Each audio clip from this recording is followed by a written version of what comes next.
सड़कों से लेकर के संसद तक सिर्फ एक नजारा पिछले 48 घंटों से नजर आ रहा है, और वो है आक्रोश, वो है गुस्सा, वो है संघर्ष। 19 लोगों को अपनी जान गंवानी पड़ी। ये वो जेनजी हैं, कहते हैं कि जेनजीज अगर कुछ चाह लें तो नामुमकिन नहीं है करना, और वही करके दिखा दिया है। देश जनता के जनाधार से चलता है, ये बता दिया है नेपाल की जनता ने। जी हाँ, जनादेश दे दिया गया है और सत्ता पलट हो गई है। वापस भागना पड़ा सरजमी छोड़ के एक्स पीएम ओली को नेपाल के। जब मंत्रियों के आवास के पास हेलीकॉप्टर उतरा तो कहा जा रहा था कि शायद अब ओली इस्तीफा देंगे और भाग खड़े होंगे, और हुआ भी ऐसा। लेकिन सब कुछ सिलसिलेवार ढंग से आपको बताते हैं। बता दें आपको कि 4 सितंबर को सोशल मीडिया बैन करने की घोषणा नेपाल सरकार के द्वारा की गई, यानी कि प्राइम मिनिस्टर ओली के द्वारा की गई, जिसको लेकर के गुस्सा आक्रोश नजर आया प्रदर्शनकारियों में और खास तौर पर जेनजीज में। अब आइए आपको बताते हैं कि आखिर जेनजी होते कौन है। जेनजी ये टर्म 1997 से लेकर के 2012 के बीच में पैदा हुए लोगों को कहा जाता है, और इस प्रदर्शन में जेनजी का प्रोटेस्ट ये ट्रेंड भी कर रहा है। इसलिए क्योंकि इस प्रदर्शन में जो 1997 से लेकर के 2012 तक की उम्र के बच्चे हैं वो सड़कों पर नजर आ रहे हैं, सवाल पूछ रहे हैं। सवाल ऐसा कि आगजनी, पथराव और गोला भी नजर आया सड़कों पर नेपाल के। बता दें आपको कि कल जैसे ही प्रदर्शन शुरू हुआ, घेराव किया गया संसद को लेकर के और सवाल पूछा गया, तो फिर 6 बजे एक हाई लेवल मीटिंग भी बुलाई गई एक्स पीएम ओली के द्वारा। जब उन्होंने मीटिंग बुलाई तो फिर ये कहा गया कि स्थिति काबू में नहीं आएगी, ये जेनजी मानेंगे नहीं, जिसकी वजह से जो घोषणा की गई थी सोशल मीडिया बैन को लेकर के वो हटा ली गई। यानी कि सोशल मीडिया तो चल गया, लेकिन जेनजीज का जो संघर्ष है वो खत्म नहीं हुआ, आज भी कल भी। और बता दें आपको कि ये प्रदर्शन कितना चलेगा अभी ये पता नहीं है, इसलिए क्योंकि अब तो हालात ऐसे हैं कि जब से ही एक्स पीएम ओली ने देश छोड़ा है, नेपाल छोड़ा है, और हेलीकॉप्टर से कहाँ जाएंगे अभी ये पता नहीं है, तब से ही अब जेनजीज के पोस्टर में नया नाम सामने आ गया है, और वो नाम है बालेंद्र शाह का। बालेंद्र शाह वो शख्सियत जो जाने पहचाने हैं, जो पॉपुलर हैं युवाओं के बीच में। कभी रैपर हुआ करते थे, जब राजनीति में आए तो इस समय मेयर की कुर्सी पर काबिज हैं, लेकिन उसके बाद जो संघर्ष बालेंद्र शाह ने युवाओं के लिए किया, जानते हैं बालेंद्र शाह कि युवा क्या चाहता है, क्या मांग रहा है, और युवा कितनी ज्यादा संघर्ष कर रहा है, नेपाल का युवा खास तौर पर। बता दें आपको कि जब युवाओं से भी बात की गई तो युवाओं का ये कहना है कि ये सिर्फ सोशल मीडिया की बात नहीं थी, ये बात थी भ्रष्टाचार की, ये बात थी भुखमरी की, ये बात थी रोजगार की, ये बात थी गरीबी की, और लगातार जो शोषण ये सरकार कर रही थी। क्योंकि जनता ने दिया जनादेश तो पीएम बने ओली, लेकिन अगर जनता ये चाहेगी कि आप कुर्सी पर ना बैठे तो फिर भाग खड़ा होना पड़ा आखिरकार ओली को। जी हाँ, बता दें आपको कि इस्तीफे के बाद जो कुछ भी हुआ वो अपने आप में दृश्य बड़े डराने वाले थे, क्योंकि 19 युवाओं की मौत हो जाना इस प्रदर्शन में,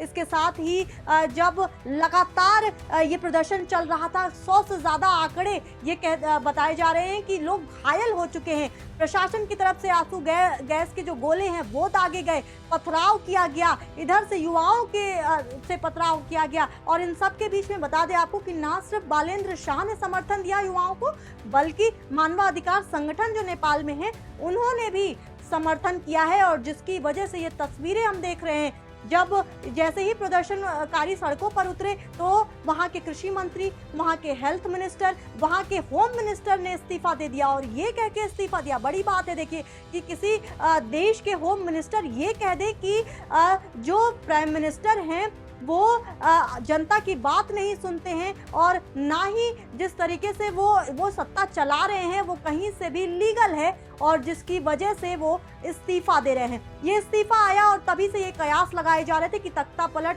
हो जाएगा, सत्ता छीन जाएगी ओली से, और हुआ भी यही।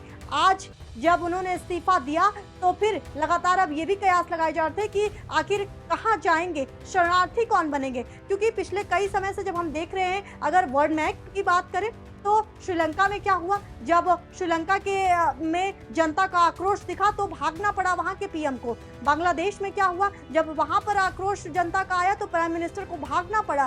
तो ऐसी ही कुछ तस्वीरें नेपाल में भी नजर आ रही हैं। और इस सब के बीच में पीएम ओली का जो बयान था, अब क्योंकि एक्स हो चुके हैं, उस समय जो उन्होंने बयान दिया, उनका ये कहना था कि ये डिसीजन इस वजह से लिया ताकि ये हो कि जो भ्रामक खबरें फैलाई जा रही थी वो हट जाएं। उनका ये कहना था कि जो वैश्विक स्तर पर नेपाल की छवि खराब करने के लिए ऐसी खबरें चलाई जा रही थी, जिसको बंद करने के लिए सोशल मीडिया को बैन किया गया था। वहीं जब अगर बात युवाओं की करते हैं, उनका ये तर्क था कि अगर आप सोशल मीडिया बैन कर देंगे तो आप अभिव्यक्ति की आज़ादी को छीन रहे हैं, अगर आप सोशल मीडिया बैन कर देंगे तो आप वैश्विक स्तर पर हमारी पहचान को ख़त्म कर रहे हैं। और साथ ही आपको ये भी बताते चलें कि सोशल मीडिया में बहुत से ऐसे सितारे हैं जो नेपाल से आते हैं और जिन्होंने टिकटॉक पे और इंस्टा पे अपनी एक अलग पहचान बनाई है, जो लाखों रुपए उसी प्लेटफॉर्म से कमाते हैं। इसी वजह से गुस्सा और नजर आया,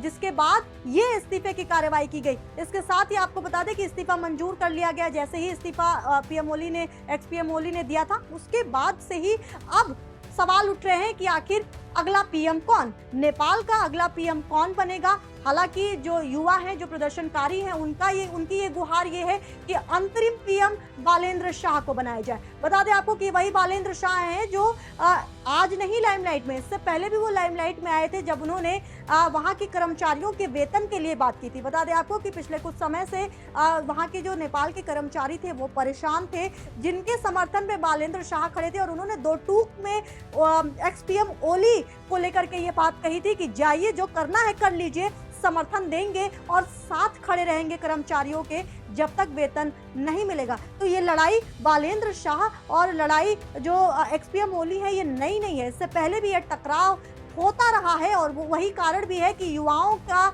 जो चेहरा है वो इस वक्त बालेंद्र शाह बन गए हैं। टाइम मैगजीन ने उनको 100 सबसे स्ट्रॉन्ग पर्सनैलिटी में उनको जगह दी थी।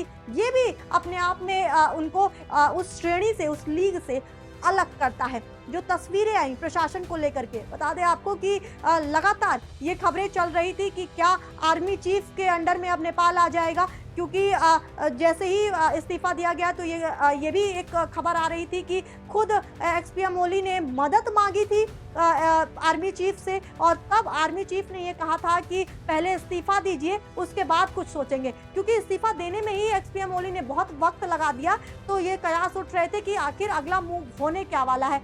अब इस्तीफा उन्होंने दे दिया है, हेलीकॉप्टर में बैठ गए हैं। और बता दूं आपको कि नेपाल में जो एयरपोर्ट्स हैं वो बंद कर दिए गए हैं। और साथ ही क्योंकि काठमांडू वहाँ की राजधानी है, फाइनेंस सिटी भी है, तो वहाँ पर जब कर्फ्यू लगा तो और उसके साथ साथ 4 और जिलों में जब आसपास के कर्फ्यू लगा और अनिश्चित काल के ये कर्फ्यू है, तो इस वक्त किसी का कंट्रोल होना, उस सत्ता पर बैठना बहुत ज़रूरी है ताकि आम जनता को और परेशानियों का सामना ना करना पड़े। इसके साथ ही आपको बता दूं कि जब से ही ये प्रदर्शन शुरू हुआ, फॉरेन मीडिया में भी बड़ी सारी बातें चल रही हैं, निगाहें उनकी भी बनी हुई है।